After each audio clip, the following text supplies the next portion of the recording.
Well, today I wanted to do a Longarm quilting work day.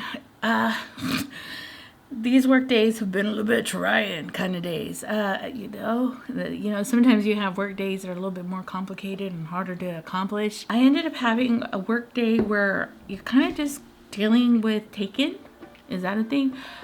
Clients have been scheduled for me.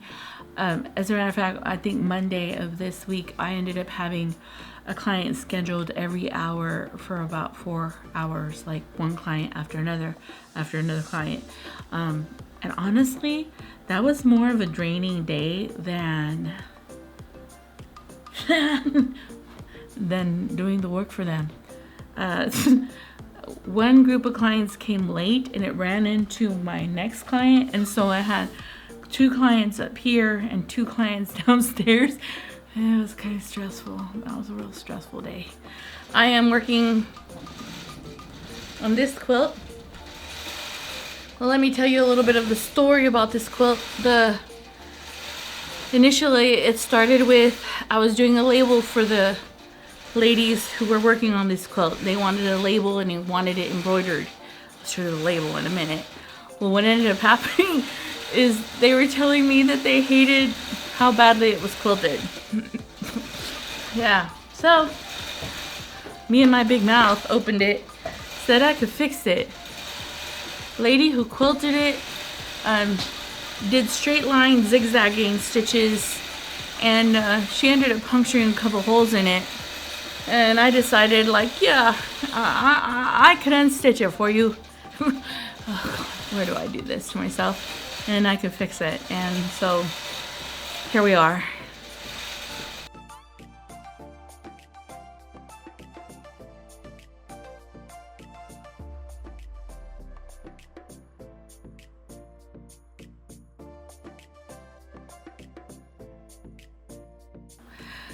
Now you're kind of taking a chance when you're unstitching a quilt, hoping that you don't rip holes into the fabric, and so that you can re-quilt it. But yeah, I did that. I took a chance, and yeah, my life has been a mess. So as you can see, it's being. I better go over there. You see. I'm quilting it now.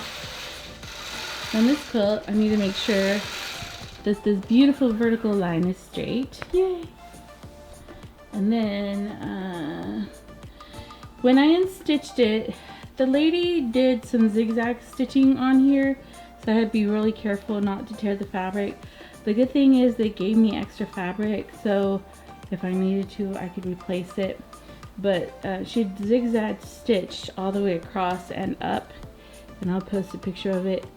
And then yeah, so make sure this line is straight. Lines, make sure these lines are straight. The good thing is this line doesn't take that much bobbin thread. Literally, I just put a bobbin in and hey, I got your back on. Pocket. I lose them and then I don't know which one's on. I've done 3 rows with 1 bobbin, so this is quilting pretty quickly.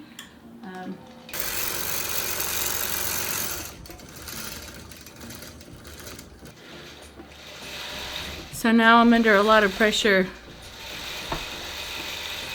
I don't know, I work very well under pressure, which is not a good thing. Because probably I'll get high blood pressure because of it, but so I'm working on this quilt. I told them I'd have it done by Friday, and then they said they needed it by Tuesday, and then Friday I had a child emergency, kind of, and then so Friday didn't work. But anyway, it's getting done today, Saturday.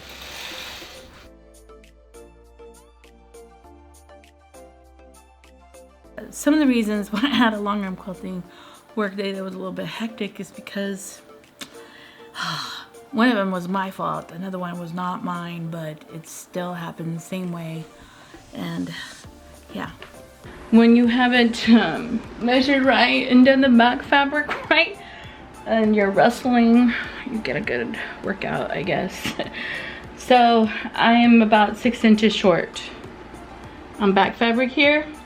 So I'm adding 10 inches. I don't know, just overkill. I'm building this quilt for a lady. And what sucks is I washed this red fabric. And I'm adding red fabric I have not washed. Well, I'm just gonna pray for the best. I just don't want to deal with this. Okay, so today's been a complicated day. I just put a quilt on the machine and the client didn't give me enough back fabric. She gave me a whole bunch of beautiful batting, extra batting, and she shorted me, I don't know if you can see it, back fabric. So the back fabric is not wide enough for this quilt. This client never does this. So not only did I not put enough back fabric on my own quilt, my client didn't, so how can I get mad at her when I did it to myself? So I'm gonna add this back fabric, switch the quilts, and then while I'm trimming, thank God that's her quilt over there, I'm gonna trim that quilt. It has a whole bunch of the same back fabric, and then add it to this quilt. I looked cute yesterday. Today I look kind of worn, sweaty. All right, let's get busy. Let's add back fabric to a quilt that I'm building. Don't judge me.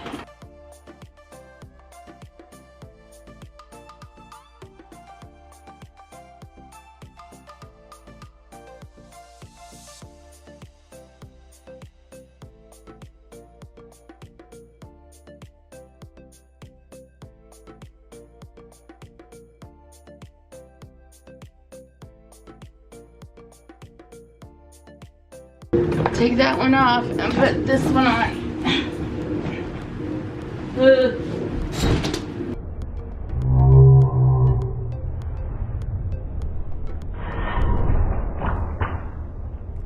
It's a pretty long quilt. How beautiful that quilt is.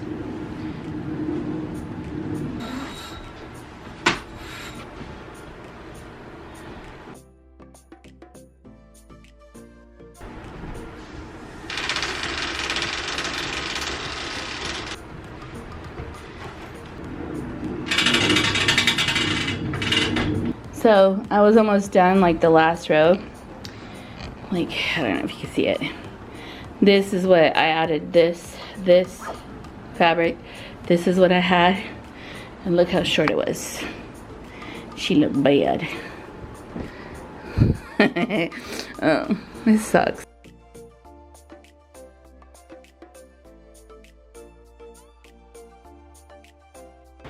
I hope I'm doing it right. Let's see.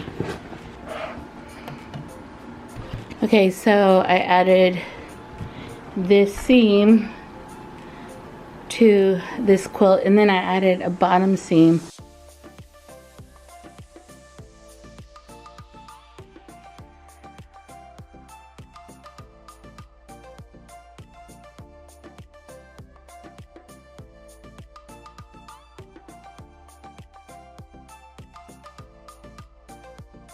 Let me show you Gary.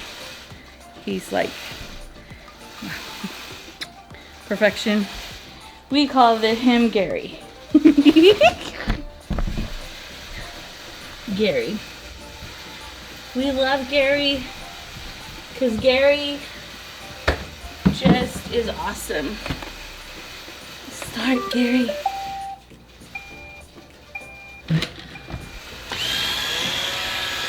Come on, Gary, make my day.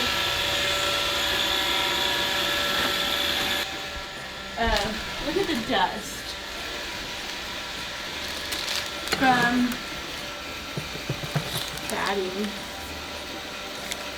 He picks up the finest lint batting particles.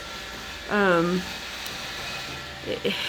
was having like dust balls everywhere. I'll even show you. I was having this everywhere. Look at that. It's that weird fine dust that it's hard to catch.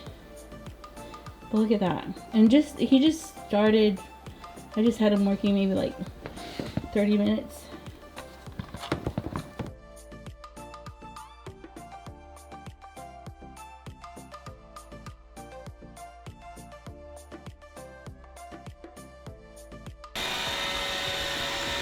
Go to bed, Gary.